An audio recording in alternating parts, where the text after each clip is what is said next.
So the last thing we are discussing is Rab Sheila's view. His view is that Rabbi Eliezer, who says that you cannot purchase a para aduma from a goy, which has nothing to do with, sounds like, because we suspect bestiality, but rather because it says in the pasuk v'yikchu elecha truma. Yes, v'yikchu elecha para aduma, and v'yikchu he interprets v'yikchu doesn't mean only to buy; it could also means to sell. V'yakichu, that only a yid is able to sell a paraduma, not a goy. So it's a unique din regarding paraduma. So the Gemara now is going to challenge that. We're on the Chav Dalet Amud Aleph, about 10 lines from the top of the page. 24:1, yeah? I don't know, but it's about 10 or 12 lines from the top of the page. And it begins with the last word of the line is Rebbe. Rabbi Eliezer lechayish l'revia. Are you going to tell me Rabbi Eliezer is not worried about bestiality? And as the Rishonim point out, the easiest question could have been, of course, Rabbi Eliezer is worried about bestiality because Rabbi Eliezer clearly says that this din does not only apply to paraduma, but applies actually to all korbanos. That any carbon you want to bring, you cannot purchase the animal from a goy. But nevertheless, the Gemara asked the question, continuation of the story we learned yesterday. But Tanya, we learned, Amru Loyla Rabbi Eliezer. They said back to Rabbi Eliezer, you say that you cannot purchase a paradoma from a goy. Maisa, there's an incident. There's a story where they actually bought it from a goy. And which is the goy? The Domashmai. The other version is Remechmai. The story we just had yesterday, where they ended up purchasing the paradoma from the goy. Amr lehen Rabbi Eliezer said, Misham Raya, you think that's a proof? Yisrael hayameshamrin oisa the mishashanelda, that Yidden were watching it and minding it from the moment that it was born. So we know, in other words, when it comes to the chash of the bestiality, and he answered them back, I'm not worried about bestiality. You know why? Because they guarded the animal, making sure that nothing untoward happened with the animal. So the Gemara's question is, it seems clearly from Rabbi Eliezer's response, he says, yes, we do entertain the idea of bestiality, but we take measures to ensure that doesn't happen. And you told us that the only reason why Rabbi Eliezer says you cannot purchase para aduma from a goy is because of a unique pasuk, the yikhu. The yikhu means that only a yid can sell it, not a goy. So what's the pshat? It says the Gemara, Rabbi Eliezer Tartis, Rabbi Eliezer has two concerns, but each one can be dealt with. But each one has to be dealt with differently. How do you deal with the concern of kicha that you have to buy from a goy? So when we learned yesterday's Gemara, there was an intermediary that some other yid bought it from the goy. So who sold it to the Beis Hamikdash? It was none other than a yid. So it's not an issue. And there's another issue, the chayish nami l'revia. We're also concerned about revia. We're also concerned about bestiality. But when it comes to the paraduma, we make sure there's somebody mining it from the birth of this paraduma. So now the Gemara will discuss this minding that we're talking about. Amamah, you just said Yisrael hayimeshamrim oisad. Eden were watching it. Mishah shalnola. That was a yid watching it, the animal, from the moment that it was born. Says the Gemara, that only helps as far as the animal is concerned. It does not help us in any way regarding the mother. What happened in the mother's history, her past? Now, why in the world is that relevant? We'll see in a minute. Let's first say that we should be worried about the mother while she was pregnant with this para. There was bestiality committed. Okay, you said that you minded in Mishashanolda from the moment it was born. What about prior to that, while she was inside her mother's womb? Now we have a machlekes in a Meroyim, and we'll have it again later. If uber yerech ima, which means if the fetus inside the mother's womb has the same status, is it considered like another limb of the mother, or is it totally independent? And the Amar Rava says that it's part of the mother. In fact, Rava says Vlad hanegachas, the Vlad, the offspring of an animal that's a gorer, and an animal that's a gorer cannot be brought up. We learned from a pasuk from Min that it cannot be brought up on the mizbeach. The Vlad of that animal also asura. Why? Because the Vlada Nakha, she was involved in the goring. If the animal was pregnant at the time when it was goring, the Vlad was considered part of it because the Vlad is part of the mother. And the same thing is Vlad Hanibas, an animal that committed bestiality while it was pregnant. The Vlad was involved. Asud is also why? Because the Vlad the Nibu. So you told me that because she was involved in the Nibu. So you told me they had somebody minding it from the moment the animal was born. How does that help? What about when the animal was pregnant, when the mother was pregnant? Answers, what do you write? Let me modify my statement. Anyway, say Yisrael, the moment that the animal became pregnant, they're already watching it. The obvious question is, how in the world did they know it'll become a paraduma that they started watching it? We'll soon see.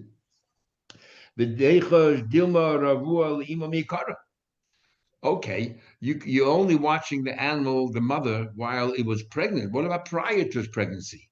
Now, why should that matter? Prior to the pregnancy, why should it matter if there was bestiality or not? The Vlad was not there, was not present, because the Tnan we learned in a Mishnah, Kol hapsulin legabi mizbech, any animal which it itself is puzzled to the mizbech, v'lo say in mutarin. The Chachamim hold that the Vlad is mutter. The offspring was not involved in any Aveda. Doesn't matter about its yichus. The Vlad is all right. However, V'tanya Lord Rabbi Lezer, the very same Rabbi Lezer, says, he says that it's forbidden because the Vlad's, the mother's psul passes on to the Vlad. So you minded the animal from the moment the mother became pregnant. But how do you know what happened prior? Now, so we have an argument of Eliezer Chachamim. Now, it's not so simple because there's two ways of understanding the argument of Eliezer Chachamim. One is, when are we concerned about bestiality and that it's a problem with the carbon? Once you consecrated the animal, you consecrated an animal, you said this animal is going to be used for a carbon. So there's already some kedusha in this animal. And then what happens that before it fell pregnant, it was bestiality, and then it fell pregnant. So of course he cannot use the mother. But even the offspring, that's the machlekes, the chachamim, and Rabbi Eliezer, if it can be used on mizbech or not the offspring.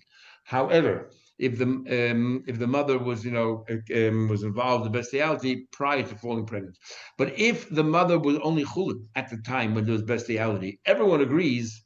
Why should that in any way impinge on her becoming a carbon or the offspring of a carbon, at least the offspring for sure? Why should it pass on to the offspring? It wasn't pregnant at the time, wasn't Kaddish at the time. What's the problem?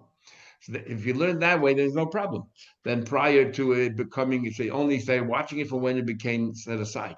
But if there's another way of learning, that doesn't matter when the bestiality was perpetrated, even while it was chulin. Then our question is, how can you have this paradum? How do you mind it? So the Gemara. The homachlek is only when there was a bestiality kashem mukdashin. Once you already made it kodesh. But Kalzman, the mother was, before pregnant, everything else, before he was consecrated, it's only chulin. Divrei Hakel, everyone agrees, mutarin, there's no problem whatsoever. Then there's no problem. So that's not a problem. So there's nothing to be concerned about. On the contrary, the machlekes is only when it was bestiality committed while it was chulin. But once the animal was kodesh divrei hakol asudin, everyone agrees that it's asur. Then then how can you ever use this animal? So it says, how can you buy it from a goy? And why aren't we worried about bestiality with the mother prior to it being set aside for a carbon? And what do you mean you watch it? You couldn't watch it. How can you watch every animal? So the Gemara says, they actually watched the mother from the moment the mother was born. So there's no bestiality committed with the mother from even while it was in the stage of chulin. So there's no bestiality with the mother, and therefore when it fell pregnant, there's also no bestiality, and then the offspring now is a perfect paraduma. Says the Gemara, let's go back a previous generation, because these children go on and on and on. Sorry? It's an Ein L'Davar Saif. I mean, you keep on going. That's what the Gemara is going to answer. The Neichus Dilma Ravul Ima Dima, maybe the Baba, maybe the cows and the mother committed bestiality. Says the Gemara, Kula Hai Chashinu. Otherwise, it's Ein L'Davar Saif, as you say. But now the Gemara understand the practical side of it. They were watching the mother from the moment, or they're watching the baby from the moment that it was created. They're watching the mother. How in the world did they know that this was going to turn into a paraduma? In other words, you said that you watched the mother from the moment the mother was born. I know this mother is going to have a baby calf that turns into a paraduma. So the most very interesting thing here that these paradumas didn't just happen at random or ad hoc. They sort of produced it. How? Like Yaakov Avinu with his sheep. He made all these speckled sheep by having all those different staffs there and so on. They would actually place a red cup in front of the cow as it's mating with its bull. And therefore the cow sees red, produces a para aduma. So they prepared this cow, the mother cow. They knew they were going to prepare it for the future. And that's why they started to mind it from the grooming it and everything else. Says, if so it seems that's quite simple then to make a paraduma. We learned before that he said, I can charge you the world, but I'm only going to charge you 600,000 or 800,000 dinarin. It's an absolute fortune. But if it's so simple to make a paraduma, so the Gemara says, it's not simple because hoil the stay siders paishless bow. Because 2 black hairs or 2 white hairs render the animal disqualified to be paraduma. Says the Gemara, Maishna did who? Why then did they go to a goy to buy a paraduma? So you put a little bit more work in, and eventually you'll find it by Yid as well. It's not so simple. First, they already have a bunch of red heifers running around, and they already have a proven track record that they were with this red cup managed to produce para aduma.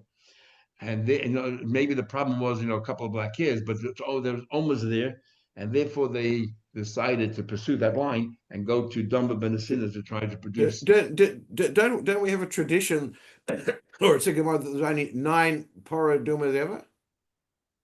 There was one during the first Beis Hamikdash that lasted from Moshe Rabbeinu till the very end, and all the other paradumas were during the second Beis Hamikdash. So in fact, the Rishonim all say it must be that this story of Dama ben Asila happened in the second Beis Hamikdash, and then it causes all kinds of problems because when you use the Avnei Shoyim when you use those stones, you have to imprint in them the names of the Shvatim, and the only way we did it with the Shamir. And supposedly it says in the end of Saita, when the Beis Hamikdash was destroyed, it was no longer Shamir. So how did this whole story happen? Why are they looking for these stones? So one of the answers is that when it says the Beis Hamikdash, when the Rishonim say the Beis Hamikdash was destroyed, it means the second Beis Hamikdash. They did have a Shamir. Another answer the Rishonim give is the Shamir was still there in the second Beis Hamikdash, but it was very, very difficult to find. In fact, the first Beis Hamikdash, we read the whole story of Shlomo Melech, how he eventually found the Shamir, and then with Ashmanai and all that. So it was not easy. And the second Beis Hamikdash was even more difficult than that. But yes, there were all these paradumas during the second Beis Hamikdash, and every so many years they had to have a paraduma. But is it? I mean, don't you infer from that it was they only had that 7 or 9 because they're so difficult to find? If they were easy, because they didn't need more. Harai, the first Beis Hamikdash, they didn't need more than 1. People were much more vigilant. They made sure they didn't become tamei, or tamei mess and all that, or as little as possible, the kohanim, and they didn't need more than that. And the second one, they were not as vigilant. They needed many more pariyadum. Not because they couldn't achieve it. In fact, if you look at Rashi, simply Murzakas, he seems to be saying that they had many pariyadum, but only his family. They knew how to produce it, and they had a chazaka that they would make by putting this kois in front of the animal. They were able to successfully produce a pariyadum. I just added in that, but they were charging a lot of money because you got a couple of black hairs or white hairs. I think if I remember correctly, about 10 or 15 years ago, maybe 20 years ago, they got all excited. They thought some red heifer was born somewhere in the world, and and getting ready for Beis and Mashiach, and then they found a couple of black hairs or white hairs that rendered it possible. Presumably it would have been used frequently. I would assume it would have been used frequently. People had to bring korbanos. That probably would have been tamei mes for some reason. They went to a funeral. They went to Levaya. They went to the cemetery. They became tamei mes. That would have been. A lot of people sent their animal. If they were tamei, they would send the animal to somebody else. Shalchin, We have expression many times.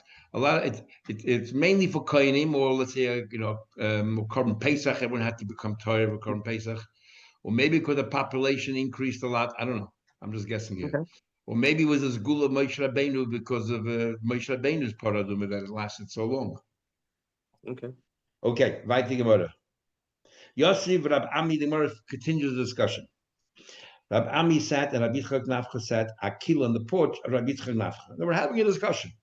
Pasuk Chad Menayev Amar, one of them opened up and said, V'chein hoyer Rabbi Lezer poise b'chol hakabanas. Just like Rabbi Lezer says, the Chachamim say that you could buy kabbalah. Remember we said the third answer in our Gemara was Apados, that our Mishnah who says that you should not buy, you don't trust an animal by not like Rab who said there's a difference whether it's their own animal, where they're very careful with, or whether it's somebody else's animal. Then bestiality was very rife. But the third answer, Apados' answer was, it's actually an argument between the Mishnah and the Brisa. The Mishnah is Rabbi Lezer who says that you do not buy animals from Goyim, and the Brisa Chacham who are not concerned.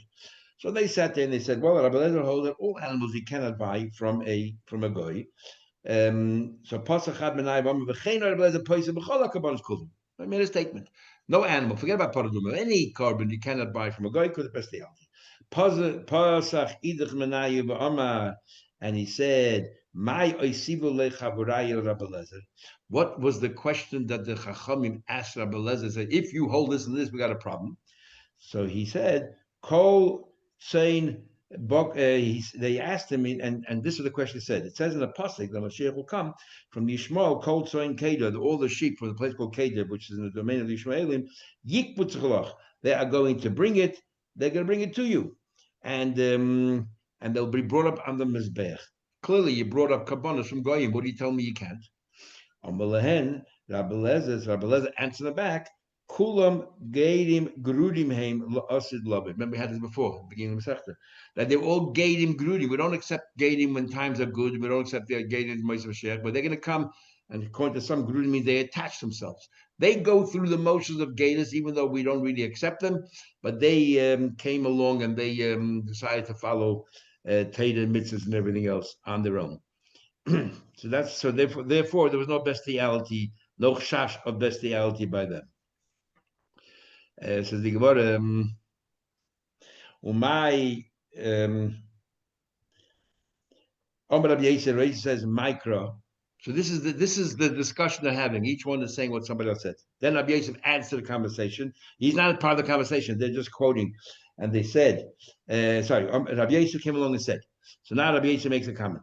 Micro, what's the pasuk? So this is like a later generation. What's the pasuk? Ki oz ef. How do I know they're all going to convert? Because it says the pasuk that ki oz ef chalami sofa bruder.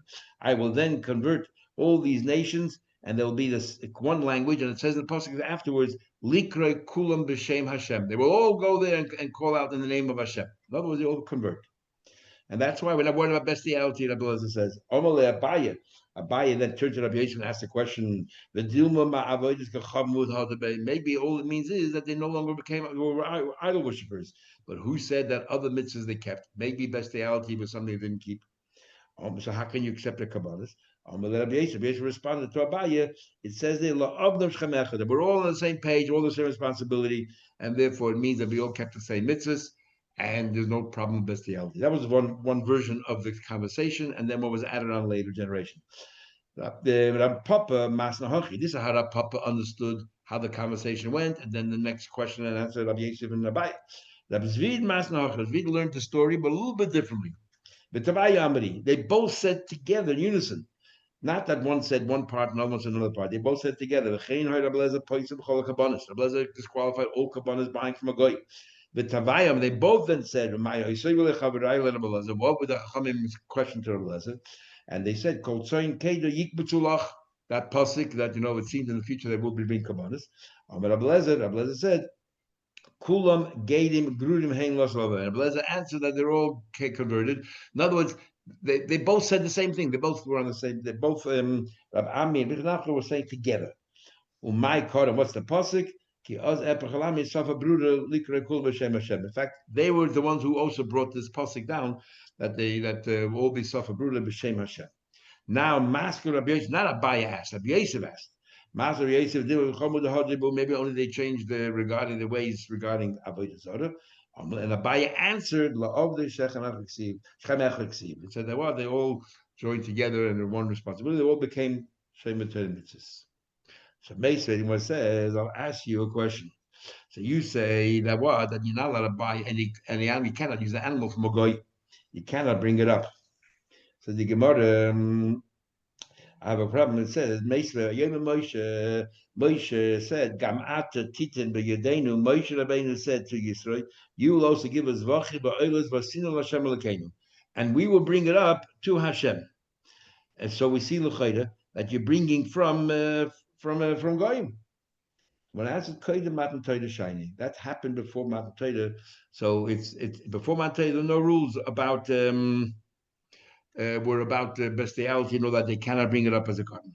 So it's not a problem. Says the Gemara, Yisrael came along and he brought his oilers as wachim to the Eibush.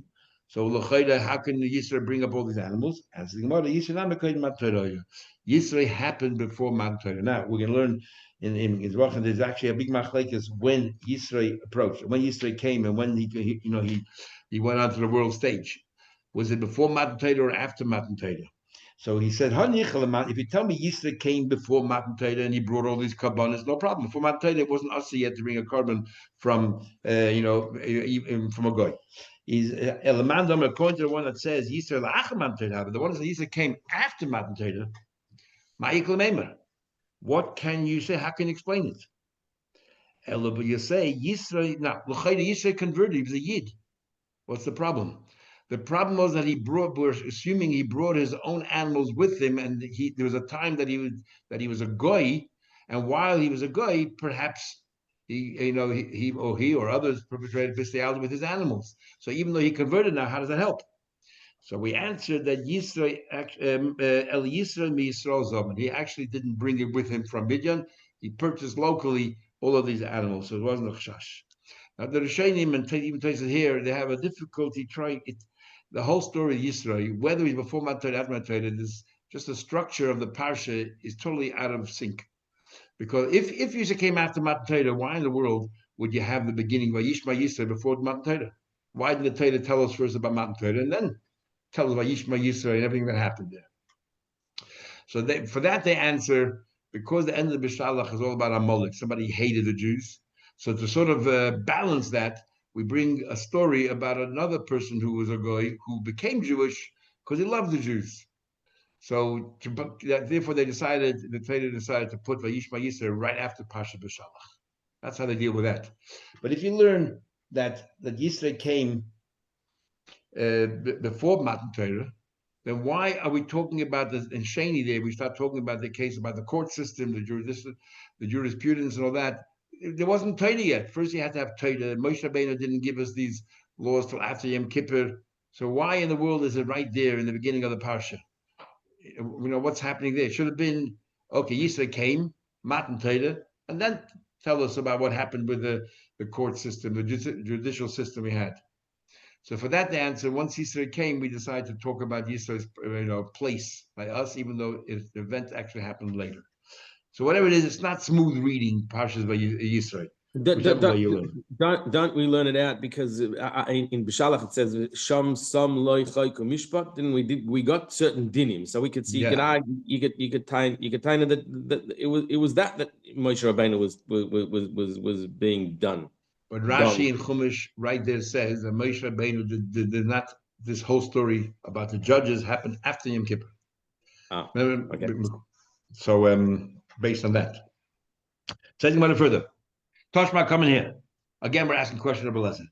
It says, when Shmuel has had what is the sound of I told you to kill out the whole Amalek and everything else. What are the sounds I hear of these animals? And Shaul said, we brought them from Amalek. The people had Rachmanis on this wonderful, the best of these sheep and the cattle. And they thought that they take the choicest animals and bring it up to the Eibishter. How can you now bring from a guy? According to Rabbi Lezer. Says the Gemara, my mativ, you know what it means, the best of the animals? The main mativ. It means the animals, the best animal that sold for the best money. And they were going to sell the animals, and with that money, they were going to purchase proper animals from Eden, local Eden, to bring us korbanos. So the Gemara Maishna made this. So why only the best animals? If they're not planning to bring these animals on the Mizbeach directly, they were going to sell it and use the money to buy animals. So why did they do it? Answer Gemara, they take the choice of the animals, but very easy to sell. If they get ordinary animals, might not be so easy to sell. They wanted to convert it quickly into cash so that they can buy new korbanos and bring on the Mizbeach to be thankful to the Eibishter. Toshma, come in here. Vayomer Arvona el David. Arvona said to David, he said, Yikach, he said you should take you should take the animals, Vayala Doni Melech Be'enav. You should take the animals and do whatever you want with it.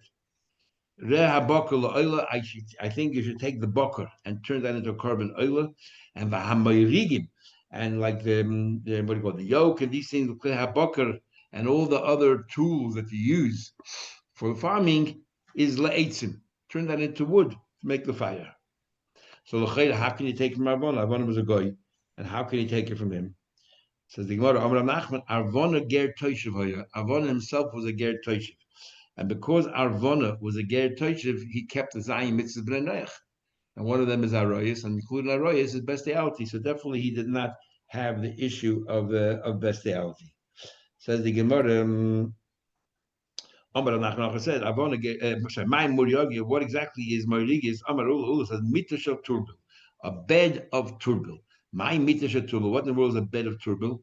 So Gemara says, Isa de Kurkusa, it's a goat that has teeth, the daishan that they use. It's not a goat, it's a board that is full of holes, and you use that for threshing. They will put it on the ground, and the animal step over it, stamp all over it, and somehow or another it's pushes down on the ground with all the holes, and it threshes it threshes the produce there. Omer Rabbi Yosef said, "Micro, where do you find a pasuk similar? Where it says in pasuk." Where do you find that the word moirigin means exactly what you said? It says in the pasuk, I make you like a moirig chorutz that is etched out hadosh bal pipias. It's full of teeth and used for threshing. Tidosh harim, you will thresh the mountains with tidok, and you will then grind it to very finely. The gvois, and then the hills kamoitz tosim, and the hills then you will make like the chaff. So as you see, the word moreg is what we just said.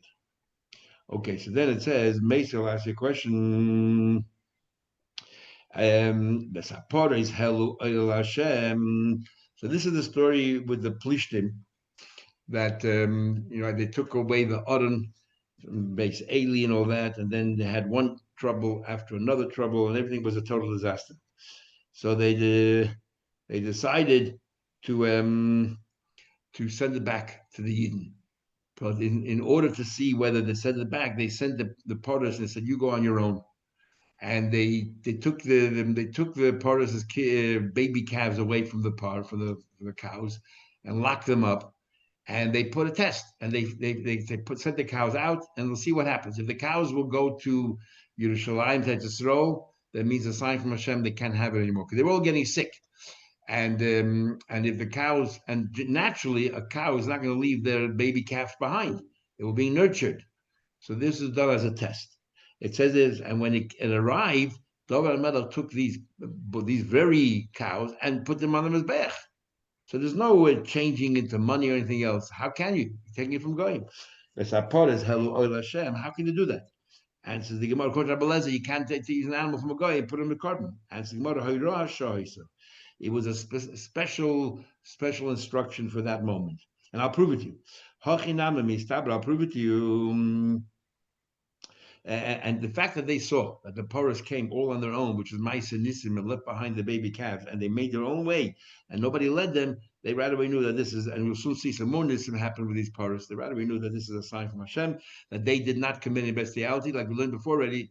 Nisim will not happen if there was something that happened that was Asa. This is one of the, I mentioned in the previous year, that in the story of Hanukkah, everyone wants to know why it's 8 nights when in fact the Ness is only 7 nights. So one of the answers is that Taisus asks the question, how did they use the oil in the first instance when the Chachamim said that if a goy touches the oil, is mesit, it shakes the oil, it's tummy like to have tumah zavim. So how were they able to use the oil? That's the question.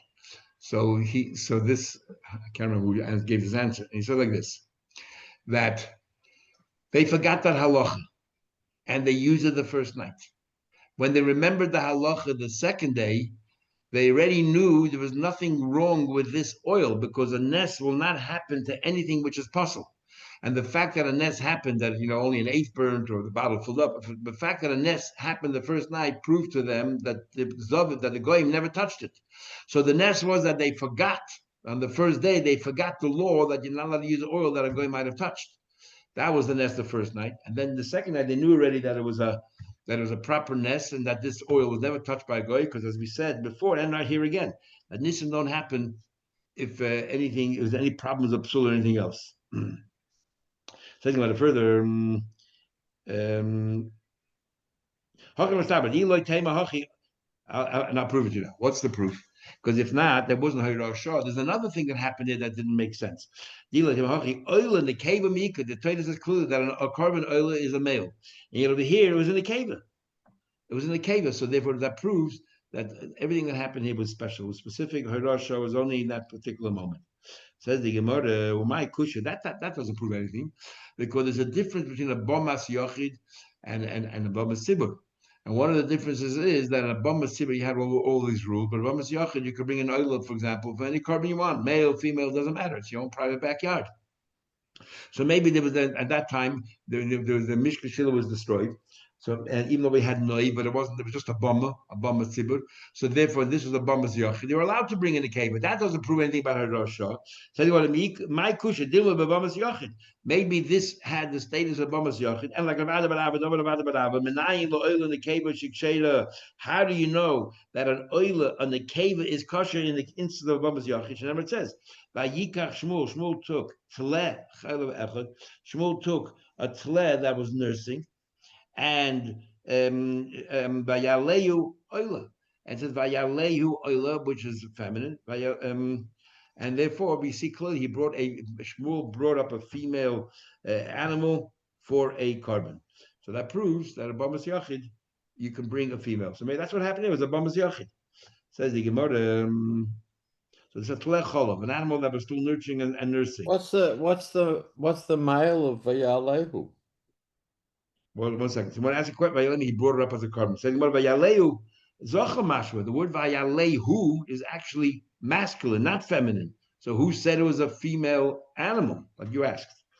The Yal Ksiv. You have here interesting a Ksiv and you have a Kri. The Kri is Vayalehu, which is masculine, but the Ksiv is Vayaleh, which is feminine. And even though they both seem to be clashing, it was a male or female. But the fact that we entertained the idea was female shows that even if that animal itself might not have been female, you could have brought a female. Because the Yaleh Ksiv. So Zaraya so therefore Bomas Yochid, it could be a female. So your Hachinami Mistabra is not really it proves nothing. It has nothing to do with Harashah. Not that you're wrong with Harashah, but this definitely doesn't prove it. Says the Gemara, Rabbi Yechanan says, this that we learned before, the first answer we gave in the Gemara in the beginning when we had the contradiction, the Mishnah of Raisa was, we said that the Mishnah that says that you should not trust your animal in a tavern by Goyim is talking about when it's your animal. And when the Raisa says the Fedish can purchase animals from a goy to bring as a carbon, it's talking about their animals. Because their animals, if they use it for Avodah Zarah, set it aside, they're not going to sell it. They can use it for Avodah Zarah. And if by bestiality, they're not going to ruin, they're not going to hurt and destroy their own animals that will no longer be able to procreate. Says Rabbi Yechanan, it depends. Oma gvul yeshla. This rule that you can buy an animal from a goy has its limits. In what way? If the animal is very young and is bestially committed, you're actually hurting your animal, you're making it sterile. Won't have to have any more baby calves or anything. You can't produce anymore, you can't breed. So then the owner won't happen, so they won't do it. So they can trust that there was no bestiality. But what? Bas Gimel Shani, once it's 3 years old, ain't in a keres. You don't no longer make it older, it no longer becomes sterile. Then you should not be buying an animal from a goy once it's 3 and over. So, according to the first answer of Rav, even according to Chachamim, we said it's not open slather. You can buy any animal from a goy, only up to 3 years old. So, but H has a question. We asked all Kol Hanit Yufta, all these questions that seem to say that you could buy from a goy, and the answer is obviously Shanilu, Pchusa Baskim Shanim. All of these brides are talking about all these stories in the Torah are all under age, all under 3. Toshma, come in here. Besaporis Helu Oilala Hashem. Again, the story of the Plishtim over there. And the Porit, what answers the Pchusa Bashal Shanim. Again, those animals were under 3 years old. Now here we have a problem. Because remember, they deliberately used nursing animals. They took animals that had baby calves. They wanted to test to see if their assumption that this is a sign from above that these animals have to go back to Yisrael, to back to Shleim, was correct or not. So they put the animal, they let their baby calf behind, locked them up, and naturally an animal, clings to their children, but to their offspring. But here the animals went towards Yisrael, so they knew that this was the right conclusion. The problem is that we have a statement in the Mishnah that says that animals under a certain age cannot give birth. And we have what happens if you bought an animal and gave birth to a baby calf, and they have no idea whether this is the first, a p'chor, and therefore, or not. And if it's a p'chor, you're not allowed to use it at all. Plus, you have to give it to a kohen. What happens? You don't know. It's a suffix. So what happens when it's a suffix? When it's a suffix, if you don't know, then we say you have to wait till it has a mum. Once a p'chor has a mum, a Yisrael can eat from it, and then you don't have to give it to a kohen, because when it comes to the monetary side, we have a rule: let the kohen prove that this animal is a p'chor, because we're not sure. So the Mishnah tells us, when do we say it's a suffix? Only if it's over a certain age. But if the animal is just 3 years old, just on 3 years old, there's no question that this is the first animal, this is the p'chor, because it's not possible to breed prior to that. So since in the story of the Plishtim, the animals already had offspring and already baby calves there, must be that the animals were over 3 years old, and yet they brought us a carbon. So how's Rabbi Yochanan going to reconcile that? So the Gemara, so Hainu as Bneiim Kolu Bebayis. It says there that they had offspring and they were locked in the house. And when it answers under 3 years old, think about how Miko Yoda, how can you give birth? It says part of the Chamoy Bebasgimel Vadai Lekoyen Mikan Ve'elef Safich. We know that if it's over 3 years old, only if exactly 3 years old, we say definitely this is the first count. Otherwise, over, you have to be 3 years old in order to give birth. So if these animals already had offspring that were nursing, obviously they were older than 3 years old. So anyway, some more answers. We go back to our first. What's clear is our first answer that it was a hayrasha. That whole story with the police was a hayrasha. Now, Tosha says here a fascinating thing, and which is used in halacha now many times, based on this Tosha here, and he says it again in Chulin. Tosha asks a question. The Gemara says it clearly that a cow cannot give birth under 3 years old. He says, Tosha says, you look around. In our, I'll read you Tosha. The ma'asim b'chol yom. We see every single day the para bashtei shanim yoledus. How can the Gemara make a statement that a para under 3 years old cannot give birth when we know that 2-year-old paras can mefeidish give birth? And Tosha answers, the yeshloimer, the vadai aton nishtana ha'es b'kamoisha haya b'deres harishayim. Times have changed. This idea of nishtana itim, that times have changed and certain things have changed, comes from this Tosha there. It's used actually in Eben Ezra Shulchan Aruch and Ramah about this 8-month. An 8-month-old child is definitely going to die. Things are different, and we have in quite a few cases we say nishtana itim when we learn certain gemaras, and it seems that the Gemara be saying one way, and yet in Shulchan Aruch we follow another way. It's because nishtana itim. In fact, it says you're not allowed to use some of the medicines in the Gemara because everything changed, and in fact it might have an adverse effect on you. Anyway, so this Tosha introduces the idea that nishtana itim from the times of the Gemara till his times. Then the Gemara continues. Talking about these paras and the story of the Plishtim, we continue. The pasuk says over there, it says in the pasuk by Yishrena, which basically means they went in a straight line. It says by Yishrena haparas badera aldera beishemesh, that the paras went in straight from the Plishtim straight to Yerushalayim, going through Beishemesh. Now the word Vayishrena means that they went in a straight line. But we'll say there's another pshat in Vayishrena, and that is Vayishrena also the word shir, singing. That the Paras began singing on the way to Yerushalayim. Says the Gemara.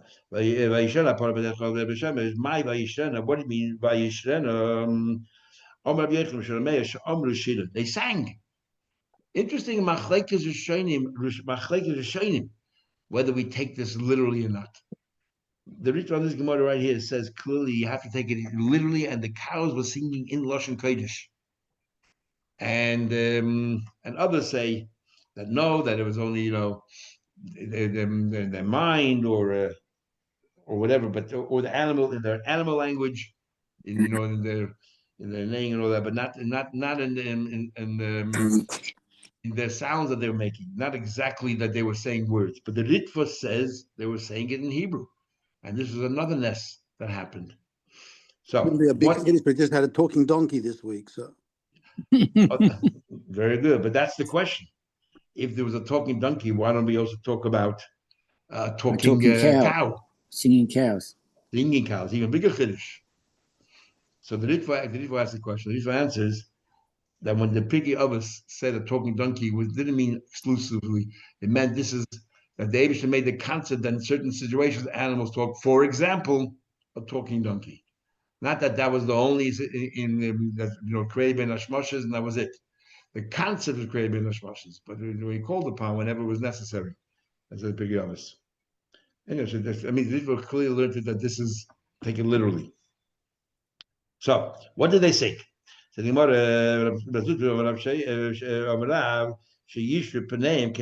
he said what they did was they turned their heads around, that the animals should be facing the Aron and the Amrushira. Compound the Nissen. They weren't even looking which direction they were going. They were going towards Eretz Yisrael. They weren't even looking, they were looking facing back, to the Aron, and they were singing a song that covered the Aron. So Marushira, what did they sing? They sang Oz Yoshim Moshe B'nai Yisrael. They sang Oz Yoshim Moshe. That's what the Eibishter, just like then. Some cake open, yeah? Sorry?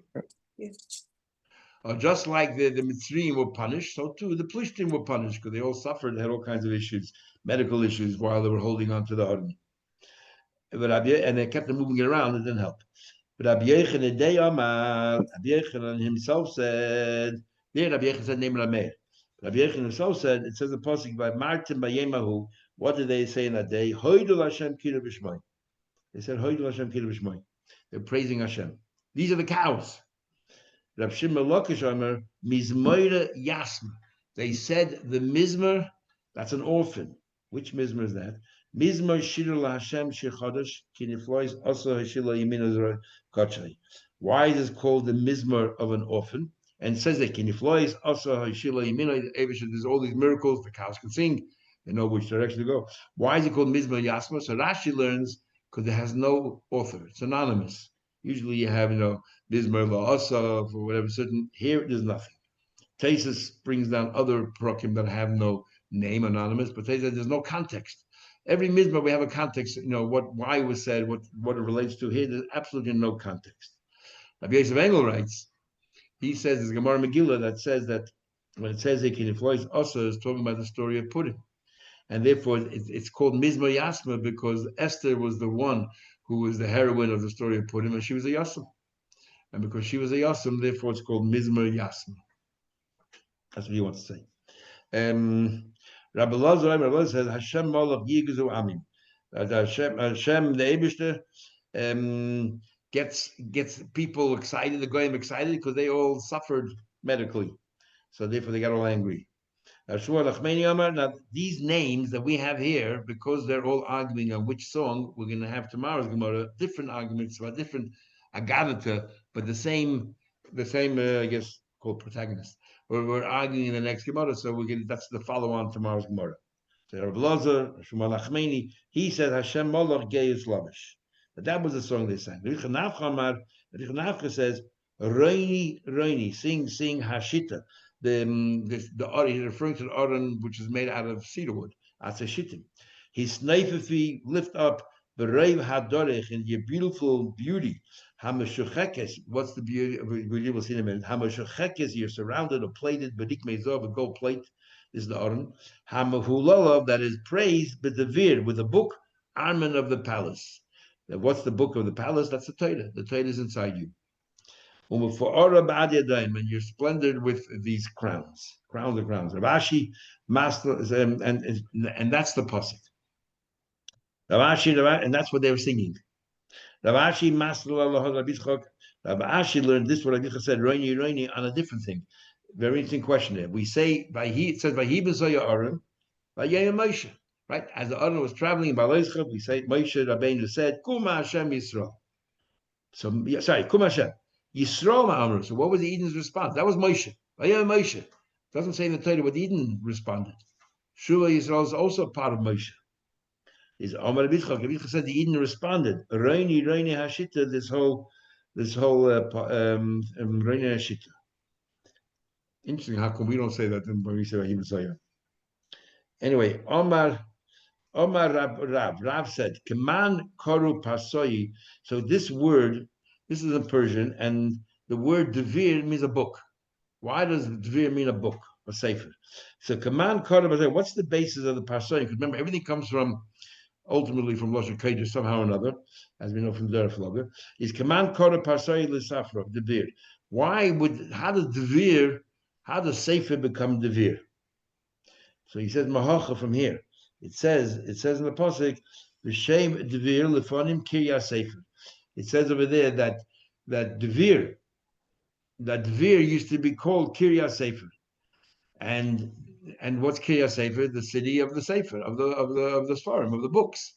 So therefore, devir has a connection with sefer. Talking about Persian, the roots of the origin of words is Keman Kol Parsoy Nida. Why do the Parsoyim refer to a Nida as Dashtana?